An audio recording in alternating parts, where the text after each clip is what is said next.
నమస్కారం.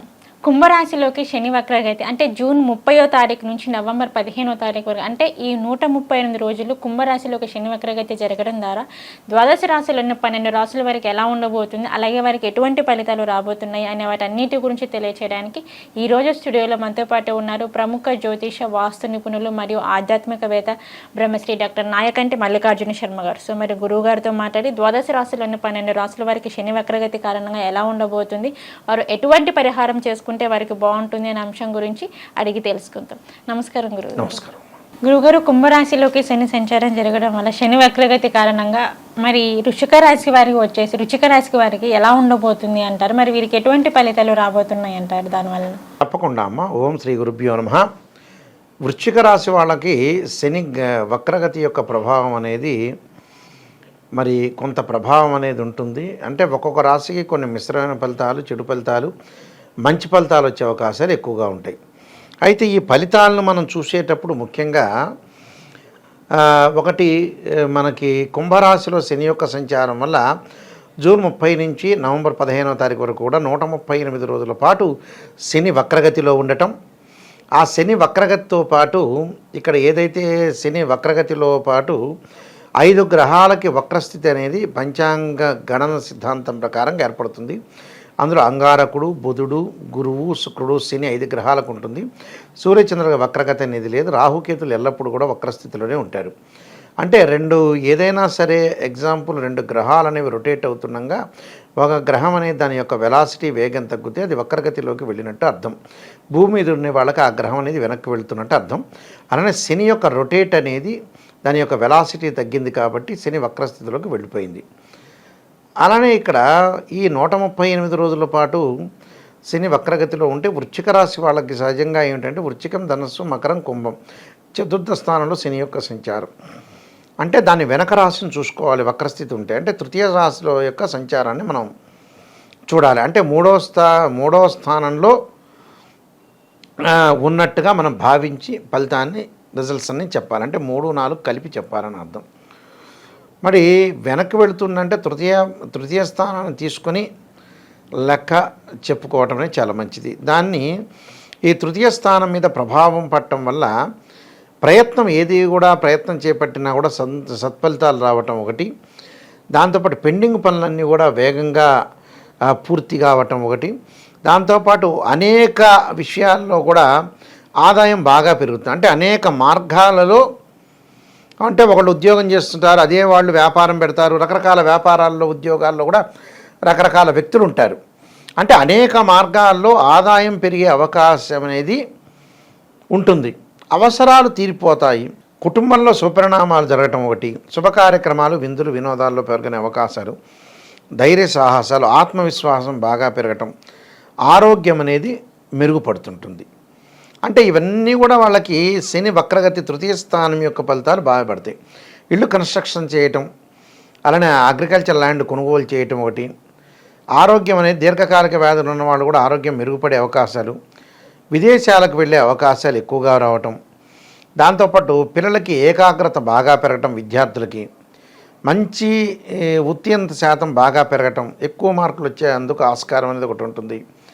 విదేశాల్లో విద్యను అభ్యసించడానికి మంచి వాళ్ళు ఏదైతే అనుకుంటారో ఆ విశ్వవిద్యాలయంలో, ఆ యూనివర్సిటీలో వాళ్ళకి ఆ కోర్సుకు సంబంధించినవి వచ్చే అవకాశాలు ఎక్కువ ఉండటం, అంటే మంచి సీట్ వచ్చే అవకాశం ఉండటం ఒకటి.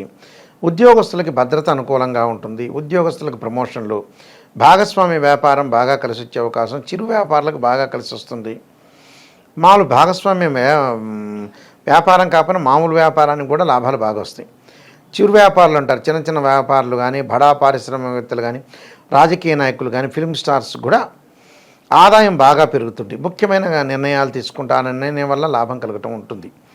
అలానే సోదరుల మధ్యలో అవినాభావ సంబంధము, వాళ్ళిద్దరి మధ్యలో రిలేషన్ అనేది కరెక్ట్గా, బాండింగ్ అనేది కరెక్ట్గా ఉండటం ఒకటి, ప్రతి పనిని కూడా వేగవంతంగా స్పీడ్గా చేయటం ఒకటి, ఏదైతే అనుకుంటారో ఆ ప్రాజెక్టులన్నీ కూడా అది గతంలో ఏదైతే పాస్ట్లో ఇన్కంప్లీట్ ఉన్నాయో ఇప్పుడు కంప్లీట్ కావటం ఒకటి, అలానే ఏదైతే బంగారు నగలు కానీ ఎలక్ట్రానిక్ గూడ్స్ కొనుగోలు చేయటం ఒకటి, ప్రతి విషయంలో కూడా కఠినమైన నిర్ణయాలతో పాటు అనుకున్న విషయాలు ముందుకెళ్తారు. కానీ ఏదైనా సరే లిటిగేషన్స్ మధ్యలో మటుకు తలదోర్చకూడదు. అంటే అది భార్యాభర్తల వైఫ్ అండ్ హస్బెండ్ రిలేషన్ అనుకోవచ్చు, ఫ్రెండ్స్ అనుకోవచ్చు, రిలేటివ్స్ అనుకోవచ్చు, మన పక్కింటి వాళ్ళు అనుకోవచ్చు, ఇంటి ఓనర్ అనుకోవచ్చు, టెనెంట్ వాళ్ళు అనుకోవచ్చు. ఎనీ పర్సన్స్ తోటి ఇద్దరు కూడా ఆర్గ్యుమెంట్స్ చేస్తుండగా, వివాదాలు చేస్తుండగా వాళ్ళిద్దరి మధ్యకి వెళ్ళటం వల్ల వాళ్ళిద్దరూ బాగుండి ఇతను వివాదంలో పడే అవకాశాలు ఎక్కువ ఉంటాయి. ప్రయాణాలు చేస్తారు, ప్రయాణాల వల్ల లాభం కలుగుతుంది. ప్రసిద్ధమైన వ్యక్తుల ద్వారా కూడా లాభాలు కలుగుతాయి వీళ్ళకి. అంటే ఇవన్నీ కూడా వాళ్ళకి కలిగే అవకాశాలు ఎక్కువ ఉంటాయి.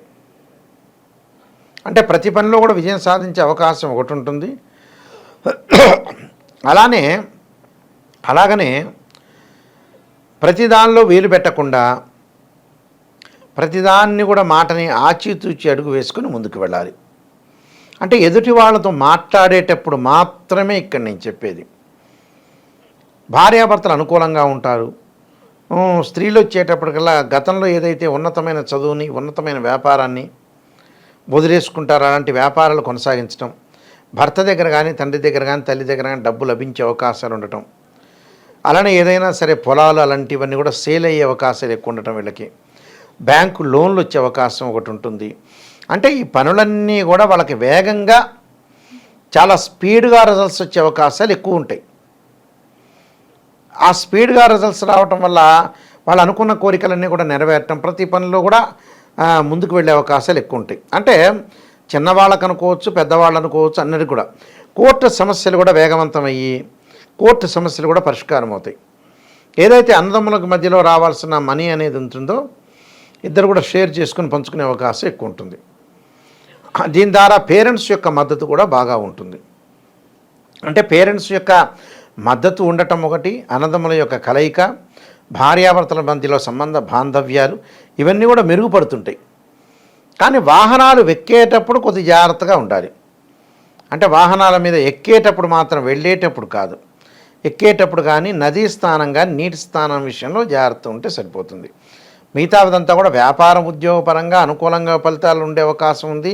వీళ్ళకి ఎలాంటి మంచి ఫలితాలే చెప్తే చెడు ఫలితాలు వచ్చే అవకాశం అనేది లేదు. అంటే టోటల్గా ఎవ్రీథింగ్ విల్ బీ ఓకే అని చెప్పుకోవచ్చు. కొన్ని విలువైన ఆభరణాలు, విలువైన వస్తువులు కూడా కొనుగోలు చేస్తారు వీళ్ళు. అంటే టోటల్గా తృతీయ స్థానం యొక్క ఫలితం వల్ల అనుకూలంగా ఉంటుంది. తల్లి యొక్క ఆరోగ్యం కూడా వాళ్ళకి మెరుగుపడుతుంది. గతంలో ఏదైతే తల్లి యొక్క ఆరోగ్యం బాగాలేదో మెరుగుపడే అవకాశాలు, తల్లిదండ్రుల యొక్క ఆరోగ్యం కూడా బాగా మెరుగుపడుతుంది. కొన్ని పరిహారాలు చేసుకొని ముందుకెళ్తే చాలు. ఓకే గురుగారు, మరి వృశ్చిక రాశి వారికి ఇంకా ఫలితాలు బాగుండాలి అన్నా కానీ వీరికి ఇంకా బాగుండాలి అంటే మరి వీరు ఎటువంటి పరిహారం చేసుకుంటే వీరికి బాగుంటుంది? వీళ్ళు అంగారకుడు యొక్క ఆరాధన చేయాలి.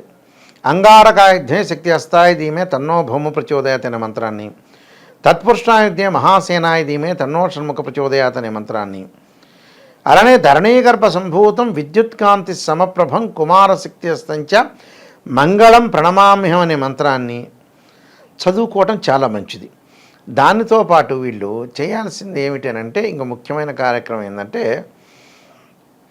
ఈ నువ్వులు బెల్లంతో చేసిన ఉండల్ని ఏదైనా దేవాలయం తీసుకుని వెళ్ళి అక్కడ ప్రధాన అర్చకులు ఇచ్చి భక్తులందరికీ కూడా పంచటం వల్ల కూడా మనకు వివిధ దోషాలు జాతకపరంగా ఉండేవి, గోచారీత్యా ఉండే దోషాలను తొలగిపోతాయి. అంటే ఈ రిట్రోగ్రేడ్ కావటం వల్ల, రిట్రోగ్రేడ్ ట్రాన్సిట్ సిస్టమ్ అంటారు, దానివల్ల మనకి మంచి సుఫలితాలు జరిగే అవకాశం వృశ్చిక రాశి వాళ్ళకి బాగుంటుందమ్మా. ఓకే గురుగారు, శని వక్రగతి కారణంగా వృశ్చిక రాశి వారికి వచ్చేసి ఎటువంటి ఫలితాలు రాబోతున్నాయి, మరి వారికి ఎలా ఉండబోతుంది అనే వాటి గురించి అయితే తెలియజేశారు. ధన్యవాదాలు గురువు గారు. నమస్కారం.